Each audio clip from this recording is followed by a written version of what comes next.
I've been talking about it since our first lesson. Usually I would start to introduce you to this idea 2 or 3 lessons in. I don't feel like I've made a big deal about it yet because we've been looking at so many different things. But in normal lessons, this would be a question I would ask a student every single day, trying to ingrain this idea into their head. So much of what we do in music is based on the primary chords. You need a page in your book that looks like this. We'll do this several times. At some point, you'll need a column that will give you about 10 different rows. Right now we need 4 or 5. So our primary chords refer to the 3 major chords in every key. So whatever key you go into, you're going to have 3 major chords. In G, we saw right away that we're going to play lots of G's and C's and D's. We didn't get to the idea right away because I was waiting to get you onto your F chord. In C, we would have C, F, and G. Every key has 3 of them, and I will ask you that weekly. I'll say, what are your primary chords? You'll say the 3 major chords in a key. If I said, what are the 3 major chords? You'd say primary chords. What numbers are they? Roman numerals 1, 4, and 5. All 3 of those questions are basically the same thing, so I'll ask it every way possible. What are the 1, 4, and 5? Primary chords. Are they major or minor? They're major. What are the 3 major chords in a key? 1, 4, 5. What are they called? Primary chords. So go around, make sure those 3 thoughts are interchangeable. We did it first in G, but I'm going to start here with C as probably one of your most popular keys. So if we're in the key of C, C is 1. C, D, E, F is 4, so it's your 4 chord, the major chord, and G is 5. G is a major chord, but we can also make it a dominant 7. So you want to write that out and practice it in every order you can think of. C, F, G7, C, C, F, G, C, C, G, C, G, F, G, F, C. Get really good at that. You'll probably already be getting good at it from your songs. You don't have to practice this all by itself if you've already nailed it in different songs. If you're practicing a lot of songs in C, you're doing these chords. But you might find out you're not very good at Fs. And here you realize, oh, I'm going to need lots of Fs when I do Cs. So I'd better get good at them. My next key that I would put here is the G. There's an order here that makes logical sense and there's a theoretical reason for it. Right now I'm just going to tell you I'm taking the 5 chord and making my new key out of it. You probably already realized that that's something we do a lot of. When we were making our scales we did that. So the 5 chord becomes my new key. G is 1 now. G, A, B, C is the 4. And D is the 5. This is the key we've practiced a lot. So you did G's and C's, D7s and G's. But we also know D. So we want to work on both. G, C, G, D, G, C, D7, G, G, D7, G, G, D7, C, G. Everything you can think of like that. Notice that C was the 1, G the 5. When G is the 1, C is the 4. We talked about that once before. Those are the inverses of each other. The 1 and the 4 in one key are the 1 and 5 in the other when you invert them. This also means these keys are very closely related. In this key I have 2 out of my 3 primary chords, C and G, showing up in this key. They're now the 1 and 4 instead of the 1 and 5, and we add one more chord. This is why we've been going 1 chord at a time. If you can do the key of G, all you have to do is learn F and you can do the key of C. Vice versa, if you can do the key of C, learn a D and you can do the key of G. We'll even do a little bit of cross-pollination there, but for now try to keep them separate. In the chart I'm making then, I'll go to the 5th, make it my new key, count if I want, D, E, F, G is the 4, A is the 5. Or I could notice I brought my 5 over here to be the new key. The 1 from here goes to there as the 4. So the 1 and the 5 reverse positions become the 1 and the 4. For my new key, the 5 becomes the 1, the 4 goes over here. That's really useful to know when we're adding to this chart, because I'll keep asking you questions like that. So we do know these chords as well. D, G, and A. We learned there's a couple of ways to do A's, where the pointer stays on the 3rd string where it was in the D chord, and we put the ring finger and middle finger around it, or where we stack them. We also have 8/7s where whichever of those two we're using, we free up the third string to have the open G string. So again, you can go Ds and Gs, Ds and As, Ds and As, or A7s, A to G to D to G to A, or A7 to D, or A7 to G to D. This is also Bad Moon Rising, D to A to G. That's usually the song I use to learn this pattern.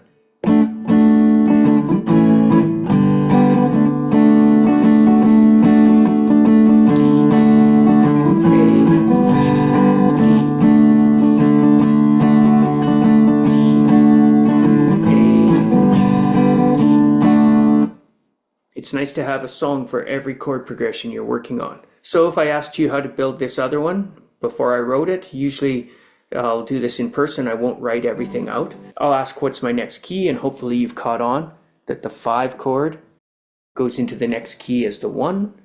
You can count A, B, C, D is the 4, E is the 5. Learn to do that. If I ask you what are the chords in the key of A, and I see you surreptitiously start looking at your fingertips, I know you're on the right track.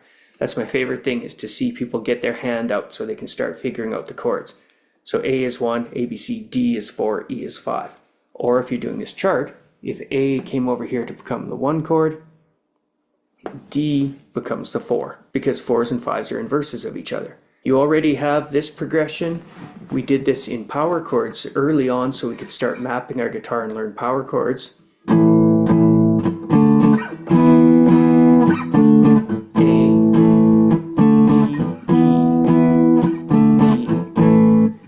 Do it with these chords now. A, D, E, D, A, D,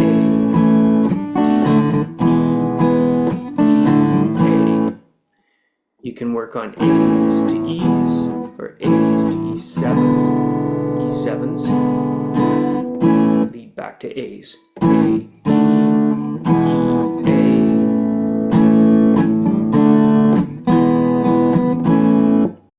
We had a little look at R.O.C.K in the USA, which plays these chords, but it kicks the E around to the beginning. You could think of it as the key of A starting on the wrong chord, or we could think of it as the key of E with a bit of a mismatch in the chords. Doesn't really matter right now. All we have to know is A, D, and E go together. They're primary chords in A.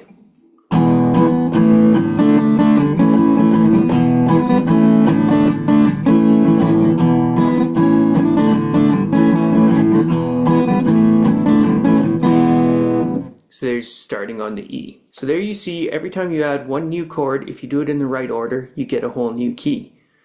If I'm in the key of C, I know C, F, G, I can add one chord, a D, now I'm in the key of G.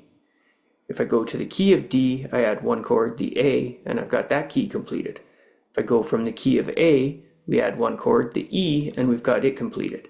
This is not accounted for any of your minor chords. We saw last time we're skipping from 1 to 4, so the other chords in here, 2s and 3s, are minor in every case. So in C, the 2 is D, minor, the 3 is E, it's minor.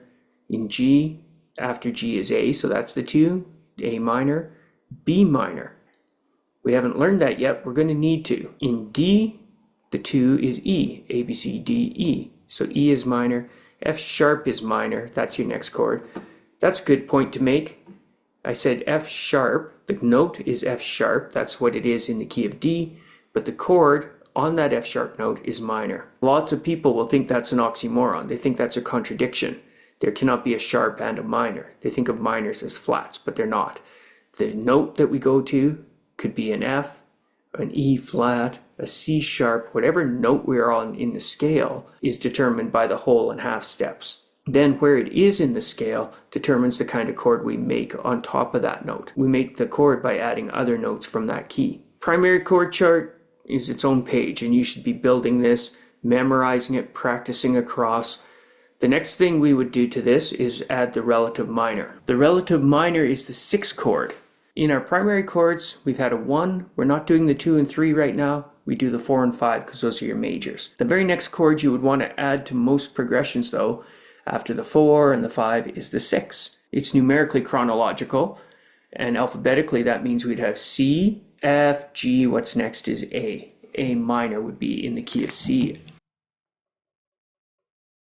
You already knew that A minor was the relative minor of C. I wouldn't fill this out on my own before I talk to you. I'd have you work out each key. So we go from there, the 5 chord, to our next key. G is 1, 2 and 3 we're not playing. 4 is C, 5 is D, 6 is E, and it's the relative minor. You've seen that already in your songs. The Green Day song Good Riddance had G, C, D, and E minor. E minors are always going to follow around in the key of G. In our last lesson, you also saw that E minors were in the key of C as well, but they weren't the relative minor, they're the 3 chord. But they are popular. Since these two keys are related, those minor chords travel around with these two keys as well. I told you that G would have an A minor chord and a B minor chord. We don't know our B minor yet, but we're going to have to learn it. When we get to the key of D, you'll see we're going to need it in this key as well. D is 1, G is 4, A is 5, B minor is your 6, the relative minor. So it would be the 3 in the key of G where it's really popular. It's also the 6 in the key of D. We'll need it for various songs. I use the song Kryptonite, Hotel California, and also Summer of '69 to work on our B minors. In the key of A, 1, 4, and 5 are A, D, E. The 6th note is the F sharp. In the key of A, as you know from your scales, F sharp is the note. When I make a chord out of it, F sharp minor is the chord. So this would be actually a second chart. I'd have another page where I start looking at the relative minors. The relative minor can do a lot of things. One thing it can do is come right after the 1 chord. So I could go C, A minor, F, and G.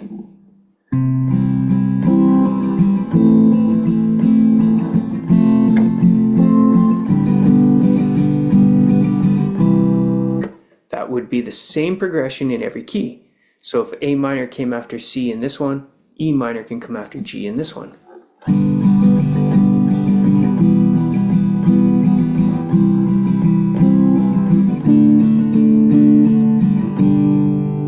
That's the progression we learned in Last Kiss.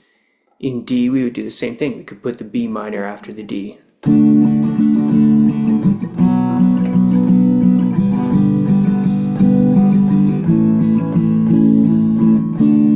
And so on. Another way we can use that minor chord is to go through this progression but kick the 4 out of there and put it at the end.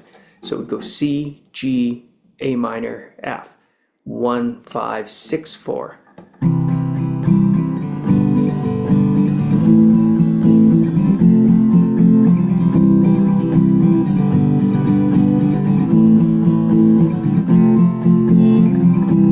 I'll do it in G as well.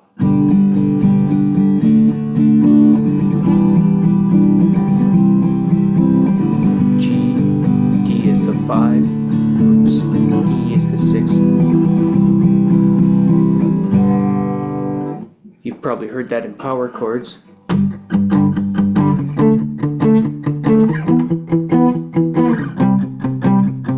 G, the 1, D, the 5, E, the 6, C, the 4.